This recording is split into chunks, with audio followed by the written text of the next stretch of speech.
I didn't cry when I found the email. I didn't scream or break something or even call him. I just stood there, frozen, holding my phone like it had teeth. The room didn't spin. It cracked, quiet and invisible, like a mirror splitting behind the glass. His name was on the hotel reservation, his credit card, his signature. But my name wasn't next to his. It was hers. Chloe. My best friend since we were teenagers. The one who braided my hair before my wedding. The one who toasted us at our engagement party. The one I called when I thought I might be pregnant. When I miscarried. When I couldn't breathe in the middle of the night because life felt too cruel to handle alone. That Chloe. They were going to Santorini. The same place I used to daydream about when I'd scroll Pinterest late at night, lying next to him while he snored. White rooftops, blue domes, golden sunsets spilling into infinity. A place I thought we'd go to one day, as a couple, as a renewal, as a reward for surviving the mundane. But the reservation date was 2 weeks away. And the suite had one king bed. If you're still here, thank you. Before I go on, can you do one small thing for me? Tell me in the comments where you're watching from. And if you've ever felt like someone erased you from your own life, just know you're not alone. Subscribe if this story finds something true in you. Because it's not just mine anymore. I remember hearing the dryer buzz in the background. I remember the faint smell of his cologne on the laundry, still warm in the basket. I had just finished folding his shirts. I was halfway through pairing his socks. My body kept moving like it hadn't caught up to the truth yet. That's what betrayal feels like watching your hands care for the person who's already buried the knife. He came home 30 minutes later, humming, like a man with nothing to fear, like a man in love, like a man who just booked the biggest lie of his life. He kissed me on the cheek, held up takeout, and said, "Your favorite, babe. Shrimp pad thai, extra lime." I stood in the kitchen, still holding the laundry, still watching my life glitch. That night, he rubbed my back until I fell asleep.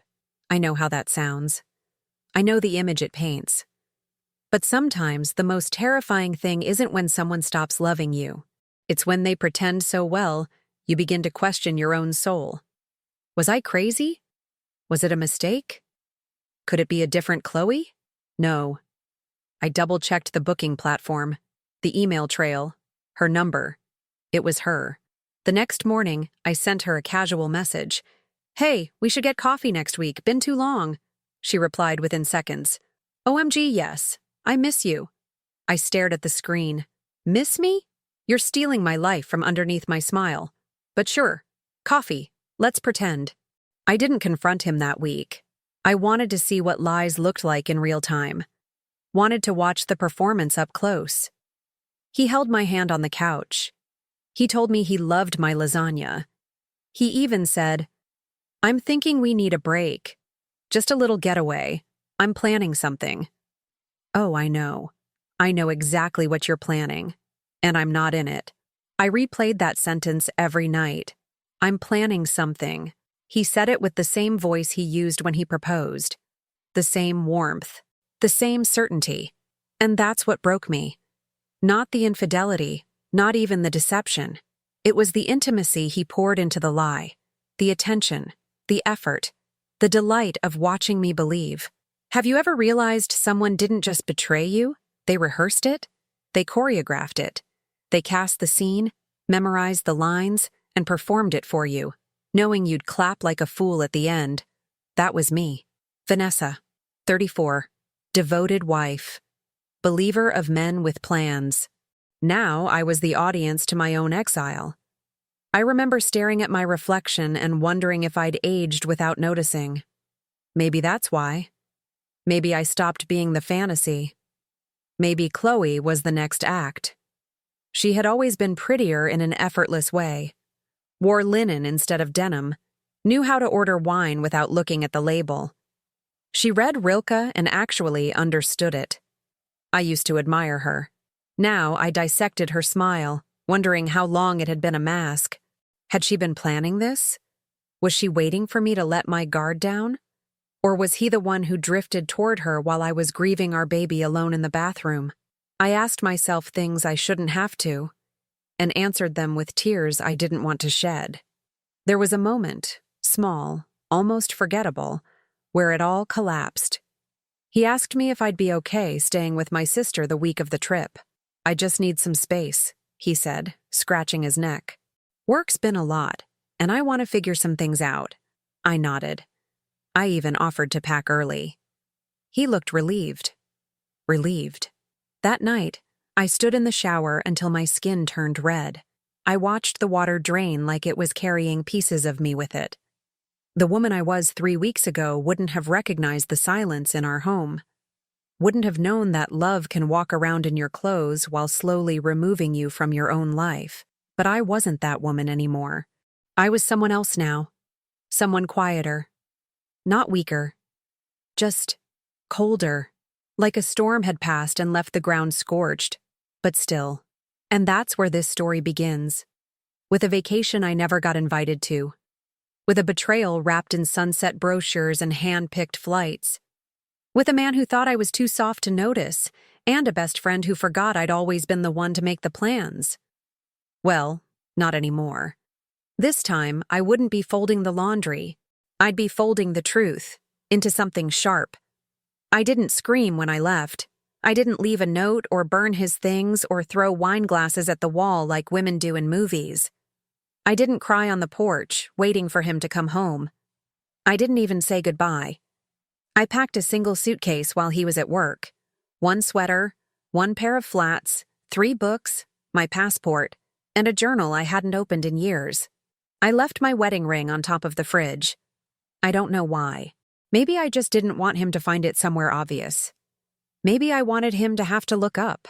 The Greyhound bus pulled away from the curb just as the sun began to set behind the train station. The driver didn't ask why a grown woman was wearing sunglasses inside or why she hadn't stopped shaking since she boarded. Nobody asks you anything on a Greyhound. That's part of the blessing. You disappear, and the world lets you. For 47 hours, I watched America blur past in streaks of cornfields, neon gas stations, and roadside motels. No makeup, no name, just Vanessa Bryan, former wife, former friend, current ghost. By the 3rd stop, I cut my hair in the gas station bathroom. Not because I wanted a fresh start, because I wanted to see someone else in the mirror, someone he wouldn't recognize, someone I didn't hate. Journal entry. Day 3, I watched a little girl braid her mother's hair at the transfer station. I wanted to tell her, don't lose that softness. But who am I to give advice? I gave my soul to a man who gave my dream to someone else. I ended up in Asheville. No plan, no reason. Just a name on a map that sounded like it might let me vanish quietly. I took a room in a woman's basement for $200 a week. She smoked clove cigarettes and didn't ask questions. She reminded me of my high school art teacher, the one who wore shawls and said things like, "Healing doesn't look pretty, darling." She offered me tea in silence. I drank both. I got a job bussing tables at a tourist cafe that served overpriced croissants and lavender lattes. Every morning, I swept the patio before sunrise, watching my breath bloom into the cold. No one there knew I used to run corporate events for a Fortune 500. No one knew I could negotiate a vendor contract with 1 email. No one knew I used to wear heels so sharp they made my ankles bleed. Here, I was the girl who wiped up spilled oat milk, and I liked it that way. There's a strange dignity in being invisible, in starting from scratch, in building a routine that asks nothing of your history. I didn't check his social media. I didn't answer Chloe's texts. She sent 3, all some variation of, "Hey babe, are you okay?" I deleted them without opening. The version of me she knew was gone. The one who shared playlists and cried into her wine glass.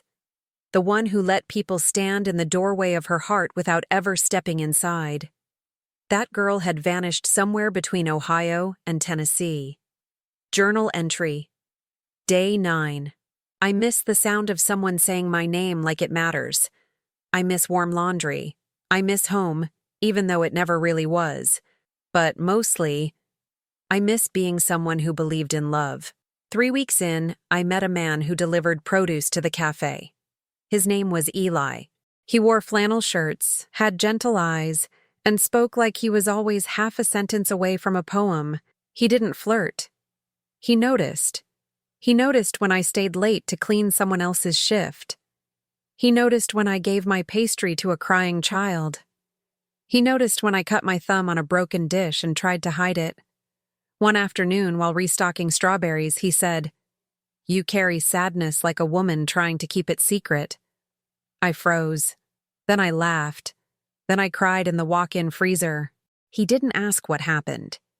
He just offered me a napkin and said, "It gets lighter, the carrying. One day you'll put it down without realizing." And he left me there, shivering, with the strawberries. I started walking after work. No destination, just movement. My legs felt stronger than they had in years. I let the silence stretch longer than my grief. Some nights I whispered prayers I didn't believe in. Other nights I screamed into the woods. No one heard. No one judged. That's the gift of being alone in a place that doesn't know your story. You get to rewrite it. Journal entry. Day 16. I bought sunflowers today. They're in a chip jar by the window. I told myself it's stupid, but it felt like proof I'm still here. The cafe owner, Marta, asked me to help prep for an event. A small wedding, second marriage, older couple, backyard vibes. She handed me a clipboard and said, "You've got the brain of a manager. Use it." I wanted to tell her I used to plan galas. Instead, I smiled and nodded. She didn't need to know who I used to be. She saw who I was becoming. During that wedding, I saw the bride, silver-haired, barefoot, laughing like she never lost a day in her life. She toasted her new husband and said, "We find the right people once we learn how to be alone." I nearly dropped the champagne bottle. That night, I stood in the mirror and whispered, "I'm learning." And for the first time in weeks, I believed myself. I picked up a part-time gig at a bookstore 2 blocks from the cafe. The owner was an old woman named Willa who smelled like cedar and chamomile. She let me shelve the poetry. I found a dusty collection by Mary Oliver and opened to a line that said, "Tell me, what is it you plan to do with your one wild and precious life?" I didn't know yet, but I knew it wouldn't be folding laundry for a man who lied, or letting people steal my softness and wear it like a souvenir. One morning I found a note in my apron. Just a slip of paper. No name. It said, "You look like someone who got away. Good for you." I turned around, but no one was there. Maybe it was Eli. Maybe Marta. Maybe it was the version of me I left on that bus, coming back to say hello. Journal entry. Day 23. I don't feel like glass anymore. I feel like firewood. Dry, splintered, but ready to burn bright when the spark comes. And then it happened. Marta pulled me aside during inventory and said, "Hey, a friend of mine runs retreats for women in the mountains. She's looking for someone who's organized, kind, and good with people. I thought of you." I blinked. "A retreat? Me?" She nodded. "You've got something soft that makes people feel safe. That's rare."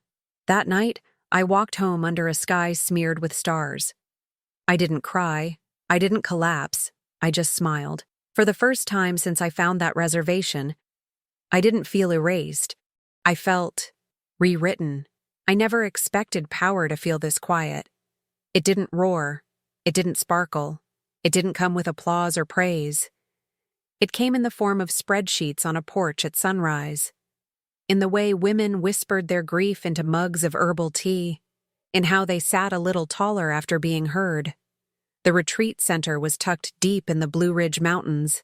Pine, fog, and stillness wrapped the grounds like a secret no one dared disturb. My room was small, a bed, a desk, a view of the trees. I didn't need more. I already knew what too much could cost. Marta's friend Claire ran the place like a monastery. Not with coldness, but reverence. She believed healing was sacred, not a product to sell, not a checklist to complete, but a process to witness. She said words like, transmutation, and inner alchemy, without irony, and somehow, they didn't sound ridiculous in her voice. "You have a gift," she told me after my second week. "No," I whispered back, still unsure if I existed outside my own shadow. "You do," she insisted. "You listen without trying to fix. You make silence feel safe."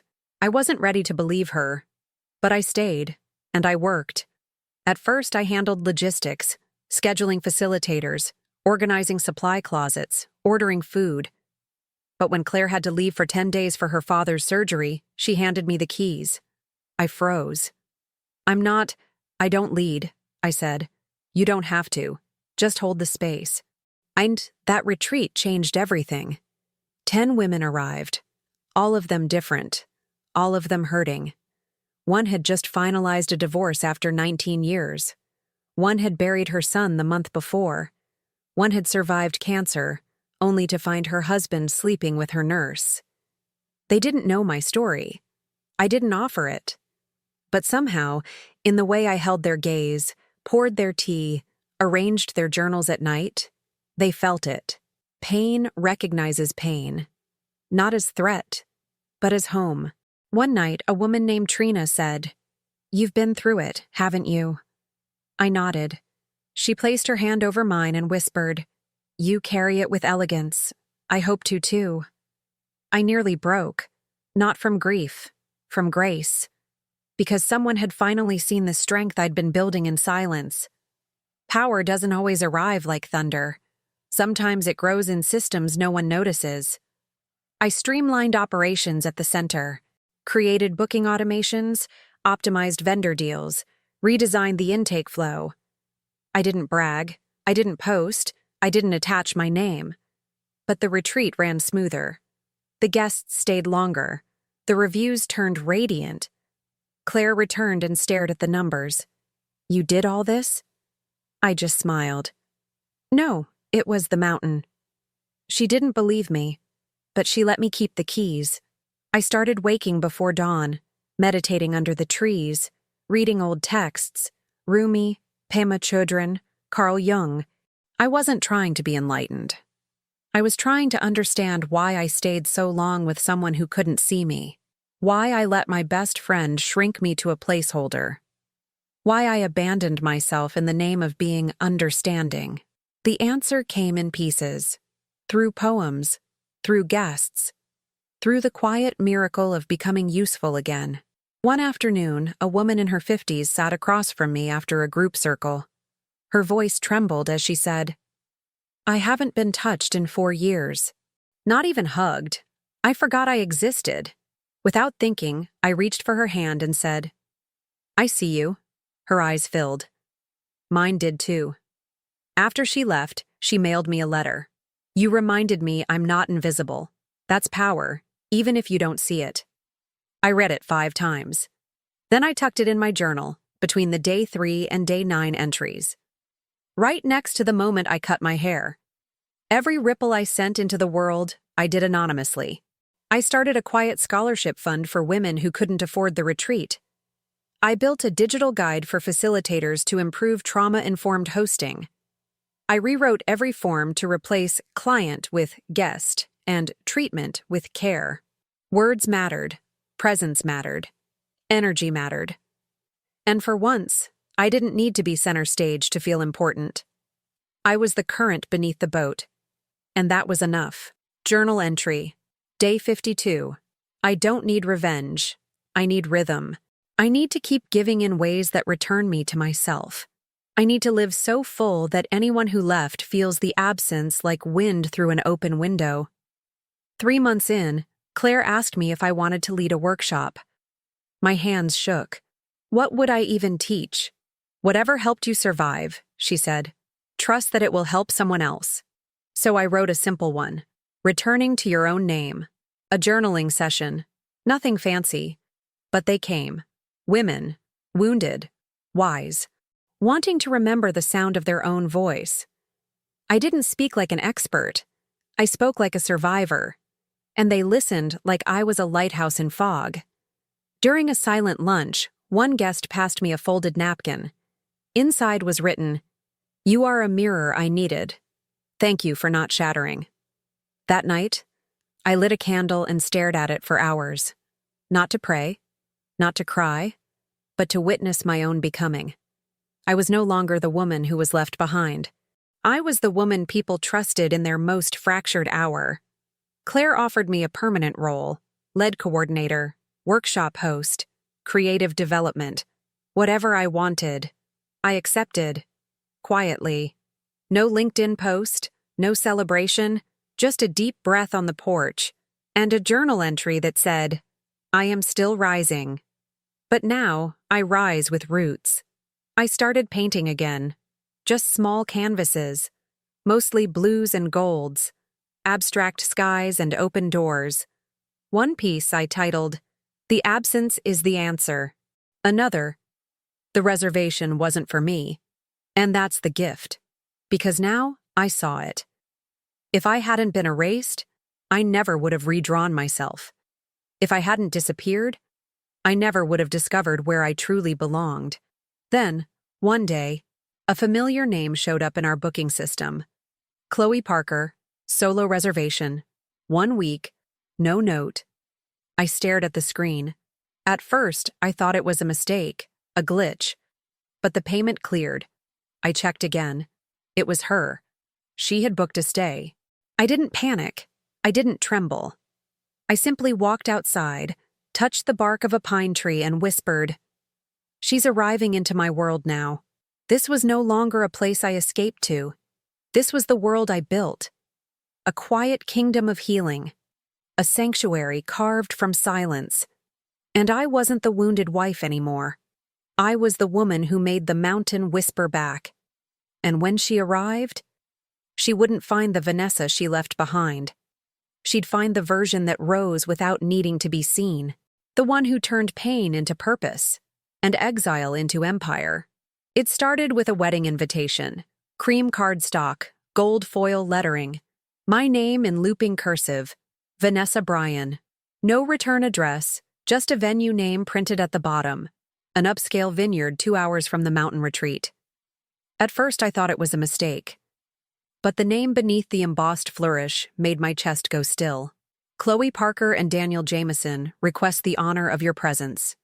Date, time, dress code. Formal, cocktail attire, RSVP by the 12th. Daniel. My husband, or I suppose ex by then. They'd finally made it official. I read the line again. Request the honor of your presence. As if nothing had happened. As if I hadn't been the ghost in the room they built their future in. Claire found me standing by the mailbox that afternoon, envelope in hand. She didn't ask. She just said, There's power in being seen, on your own terms. I knew what I had to do. 2 weeks later, I walked through the stone archway of the vineyard's entrance in a long black silk gown. No jewelry, no date, no smile. I moved like water. Silent, slow, deliberate. Heads turned. I heard a few low murmurs. Who is that? Is she with the groom's side? She looks familiar. The venue shimmered in late afternoon sun. Ivy curled over archways. Tables glowed with soft candlelight. There was a live quartet playing something elegant, something forgettable. I stood near the edge of the crowd, unseen by those who only remembered me as a shadow. Until I wasn't. It happened just before the ceremony. Chloe had stepped onto the garden path, arm in arm with her maid of honor. Hair curled, dress flawless, smile glowing like she'd swallowed the sun. She froze mid-step. From 20 feet away, our eyes met. And for a full 5 seconds, the world stopped spinning. She looked at me like I was a ghost. Not angry. Not guilty. Just startled. As if I'd risen from the ashes she thought she'd swept under the rug. She whispered something to her maid of honor, turned, and walked on. I didn't follow. I didn't wave. I stood beneath the cypress trees, still as breath before a storm. The real moment came later, inside the reception hall. Dinner was being served. The lights dimmed, glasses clinked. Laughter floated across the air like perfume. And then, a man stood at the mic, Chloe's uncle, apparently. He had the ruddy cheeks of someone who'd been drinking since noon, and the confidence of someone who hadn't checked the room before speaking. He raised his champagne flute and said, "I just want to give a toast to the couple, and especially to Chloe. Because let's be honest, if it weren't for her strength, her brilliance, her grace, this day wouldn't be possible." Polite claps, a few whoops. He grinned, soaking it in. Then he added, "And hey, I hear we've got a very special guest in the room tonight. Someone who's built quite the reputation up north. Healing retreats, women's empowerment, even a workshop that's been featured on podcasts and magazines." My breath stopped. I won't name names, but let's just say, you never know who you'll run into at a vineyard in the mountains. He winked toward the crowd. Eyes followed his gaze. Someone turned, then another. And then the moment landed, loud and collective. Gasps. One woman dropped her fork. A man whispered, "Is that—" Someone else said, "Wait, is that Vanessa?" A full table stood to get a better look. All I did was raise my eyes. No wave, no speech, just a glance that held everything. The betrayal, the exile, the rise, the reckoning. Daniel saw me next. He turned from his seat at the head table and locked eyes with me across the room. For a second, he looked like a man drowning in plain air. His mouth opened. No words came. He looked at Chloe, then back at me, like some silent equation was finally clicking into place. His posture crumbled by a fraction. Shoulders sagged, chin dipped. He looked smaller than I remembered. But I didn't move. Because this wasn't about confrontation. This wasn't about revenge. This was about presence, poise, power. I was no longer the woman crying in a laundromat, hiding in a Greyhound seat, cutting her hair in gas station mirrors. I was the woman strangers toasted in whispers. The woman whose silence made a room freeze. The woman who didn't need to explain anything, because her existence was the explanation. Chloe's face had gone pale. She stood, halfway between fury and fear, but I turned first. I picked up my clutch, nodded once toward the bartender, who nodded back like he'd just seen a queen leave the court. And I walked out. Not rushed, not dramatic.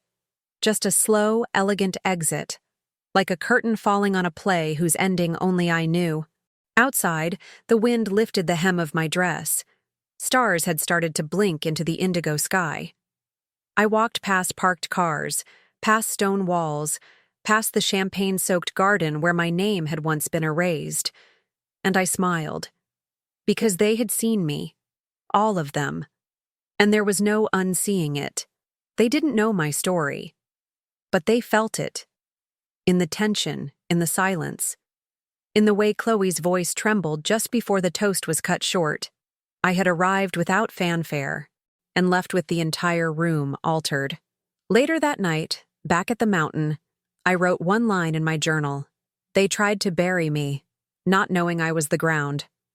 It came in the form of a text message, a soft ping on my phone just after sunrise, while I was sipping tea in the retreat garden, dew still clinging to the lavender stems. "Hey V, just wanted to say I'm proud of you. Would love to talk sometime. Coffee? Chloe." No mention of the wedding, no apology. Just 3 dots of manipulation dressed as nostalgia. I didn't reply, but I didn't block her either. 2 days later, another message arrived. "I'm hosting a women's circle at my place. Intimate, safe space. I think you'd be amazing to lead one of the sessions. Everyone would benefit from your wisdom." Flattery now. The same woman who once left me behind was now offering me a seat at a table she once locked me out of. I still didn't reply. But then, Daniel emailed. Subject, catching up. It was short. "Hey Vanessa, hope this isn't weird. I've been following your retreat online. Impressive work. I know things didn't end cleanly, I own that. But I was wondering if you'd be open to a conversation. Maybe help me build something similar on the West Coast. Would be great to collaborate." I stared at the screen, unmoving. He used words like collaborate, like we were colleagues now. Like I hadn't once been the woman he erased from his future with a single booking confirmation. Like his betrayal had simply been a misstep, not a full demolition. I closed the email, took a breath, and sent one reply. Come by the mountain next week, Thursday, 3 p.m. He arrived late, of course. That was his pattern, always keeping me waiting, even now. But I was no longer the woman watching the clock. I was the one who owned the time. He wore a blazer and jeans, that fake casual uniform men wear when they're trying to mask guilt as charm. Hair slightly longer, a touch of gray near the temples, but the same eyes, the same smile, the same emptiness behind it. Vanessa, he said, opening his arms like we were old friends. I didn't move to embrace him, just nodded toward the bench across from mine. He sat, cleared his throat, started talking. It was a swirl of phrases. Excited about your work, always believed in your talent, admired how you reinvented yourself. Then came the pitch, a wellness retreat model, his connections, the potential for expansion. He dropped names of investors, influencers, mutual acquaintances. He was building a new brand, he said. Something authentic, something soul-led. He wanted me to help shape the vision. I listened, didn't interrupt, didn't smile. When he finished, I let the silence stretch. Then I spoke, one sentence. You didn't lose me by accident, Daniel. You bet on my silence. He blinked. I stood, smoothed the hem of my linen pants, and looked him directly in the eye. No is a full sentence, I said. And I walked away. He didn't follow. He sat there a moment longer, like a man just realizing the house he'd built had no foundation. Then I heard him stand, the sound of shoes on gravel. And then, nothing. Later that night, I saw another message from Chloe. Hey, I heard Dan came by. Just wanted to say I'm really happy for you. Truly. You're glowing. I hope we can heal one day. No hard feelings. I stared at it. So polite. So neutral. So careful not to touch the truth. She wanted peace. Not because she regretted what she did, but because my glow made her feel dim. I typed 3 words. We're already healed. And hit send. Because she and I were no longer on the same map. She was still trying to repaint the past. I was too busy planting futures. The next morning, I opened my journal and wrote, let them reach. Let them watch. Let them wonder how I became the storm they never saw coming, by learning to reign where they could never drown me again. It started with a message from Claire. Have you seen this? No context, just a link. One that made my stomach curl the moment I clicked. A video, posted to a private Facebook group called Truth Behind the Retreats. Leaked footage, shaky, blurry. Me, leading a journaling session, speaking softly, eyes closed. But the voiceover wasn't mine. It was someone narrating over the video, dissecting my words like scripture out of context, calling me manipulative, calling the retreat cult-adjacent, saying I used emotional women in crisis to build a brand of false divinity. My name was tagged in the comments, dozens of them.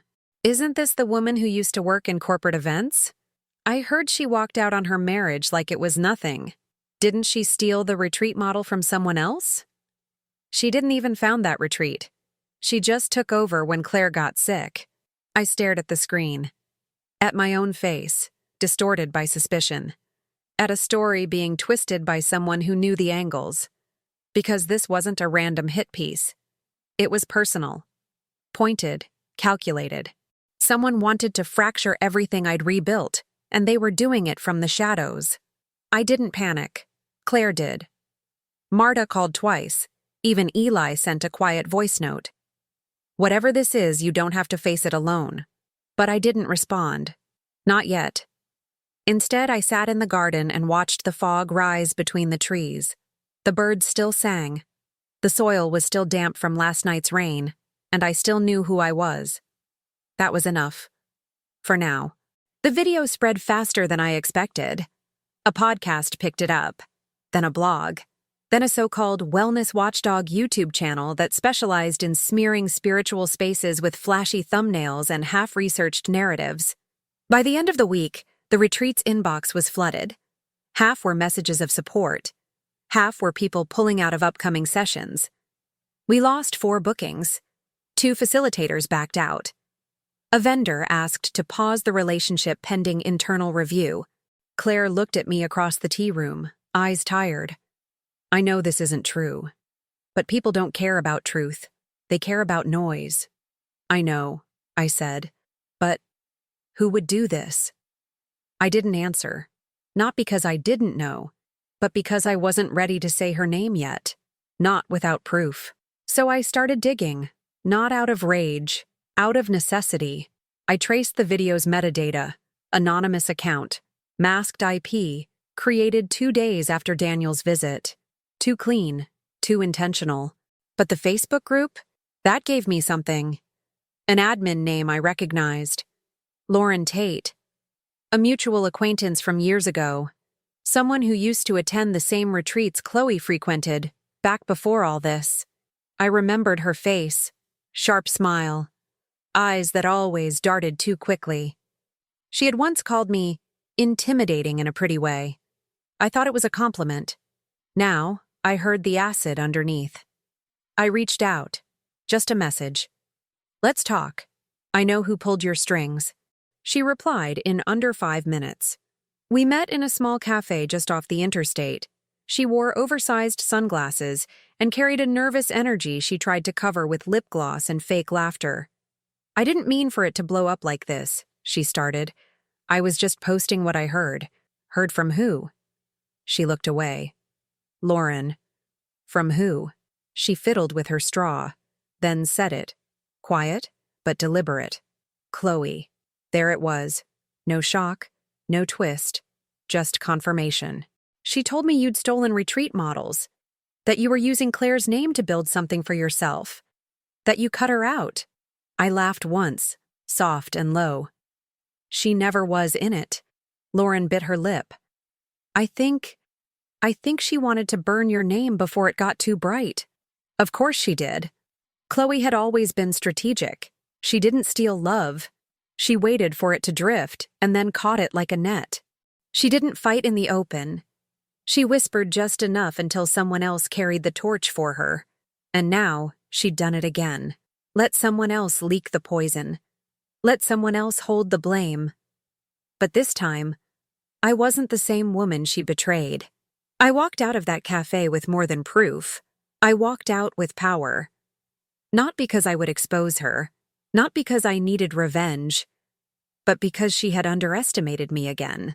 And there is nothing more dangerous than a woman who has already survived erasure. That night, I drafted a letter. It wasn't defensive. It wasn't angry. It was honest. I posted it to the retreat's blog, sent it to every subscriber, and pinned it to the top of our social pages. I've spent the last year helping women rediscover their voice, because I know what it's like to have mine stolen. Recently, a video circulated questioning my past and my integrity. I won't engage with falsehoods, but I will remind you, the truth doesn't panic. I didn't build this retreat to become anyone's idol. I built it because I needed a place to begin again, and I wanted to offer that to others. We don't operate in secrecy. We don't trade in shame. We lead with transparency. And we're still here. If you've ever doubted yourself because someone else distorted your reflection, you belong here more than ever. Vanessa Bryan Claire read it twice and whispered, "That's a sword wrapped in silk." "Good," I said. That's exactly what it needed to be. A few days later, the tide began to turn. An alumni guest wrote a piece on Medium defending me. A popular trauma therapist publicly endorsed our retreat. A known podcaster invited me to speak. The messages in our inbox changed tone. I knew it wasn't true. Thank you for modeling grace. Your silence said more than their noise ever could. We regained our bookings. The staff stayed. The mountain held. But I knew this wasn't the end. Because a betrayal like Chloe's doesn't vanish with one truth. It lingers, like smoke after the match burns out. The damage hadn't worked this time. But the intent had been loud. She wanted my light dimmed. She wanted the last word, and I'd given it to her. In silence, in stillness, in the refusal to flinch. But deep down, I knew she'd come again. And next time, I'd be ready. It wasn't a courtroom. It wasn't a press conference or a family dinner. It was a panel. A women's leadership summit invited me to speak, a keynote on rebuilding identity after betrayal. I almost declined. Not because I was afraid, but because I didn't need the spotlight to validate my growth. Still, something told me to accept. The venue was a boutique hotel ballroom downtown. Soft lighting, white chairs, orchid centerpieces. About 100 women in the audience. CEOs, therapists, artists, survivors. Some knew my name, some didn't.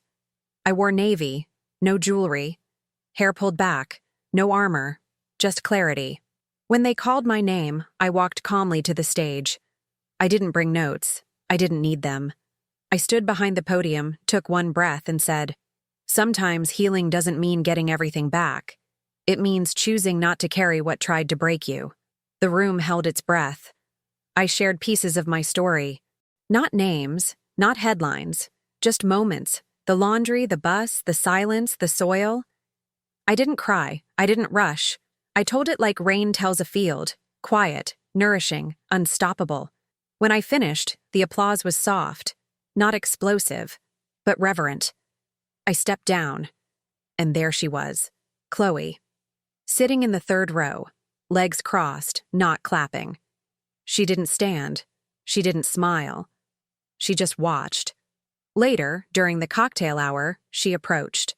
"I didn't know you'd be speaking here," she said. "Yes, you did," I replied. She looked at her drink, then back at me. "You were always better at this than me. All of it. The words, the presence. I didn't think anyone would care about a little story online. You wanted it to sting," I said softly. "But you underestimated who I'd become." She nodded. Tried to blink back something she didn't want to feel. "I'm not asking you to forgive me," she said. "Good," I answered. "Because forgiveness isn't a ticket back into someone's life. It's just the door closing quietly." She looked like she wanted to say more, but there was nothing left to say. I stepped past her, not with anger, not with gloating, just with the finality of a chapter closing. 2 weeks later, I visited the old house, not to confront, to collect. Claire had driven me. She said she wanted to see where my story had started. I walked up the front steps slowly. The new owners had painted the shutters blue. The wind chime I once hated was gone. The man who lived there now answered the door in socks and a hoodie. He blinked. "Vanessa?" "Yes, just here for the last box. Should be in the garage. Labeled VB. He nodded and stepped aside. I found it behind a pile of holiday decorations, dusty, dented. Inside, a pair of old running shoes, a copy of Women Who Run with the Wolves, and a wedding photo I didn't remember keeping. I left the shoes, took the book, snapped the photo in half and placed it gently in the recycling bin. The man said nothing as I walked out. But as I reached the sidewalk, I heard him call my name. "I saw your talk online." I turned. "You didn't deserve what happened." I nodded once. Most people don't. He didn't try to make it better, and I didn't try to make it comfortable. Sometimes that's the cleanest truth there is. Back on the mountain, I hosted one final retreat for the season. It rained for 2 days straight. On the last night, I led the circle barefoot under the pine canopy. Candles in jars. Blankets over shoulders. One guest asked what I had learned the most over the last year. I didn't hesitate. That power doesn't live in revenge. It lives in knowing you didn't disappear, you transformed. And now, they don't know how to name you. They all sat quietly with that. As the fire crackled, I reached into my pocket, took out something small. My old wedding ring. I'd found it in the bottom of the box, tucked behind the book cover. Hadn't looked at it since I left it on the fridge. And now? Now it was just metal. I walked to the river's edge, held it in my palm one last time, then let it go. It sank with a soft splash. Gone. No fanfare. No applause. Just a ripple in the water, like everything else I'd released. I turned back toward the women, toward the fire, toward the life I built with no one's permission but my own. If you liked this story, please hit subscribe and comment below your thoughts. We are here to share and reflect on these events. Thank you. Velvet Revenge.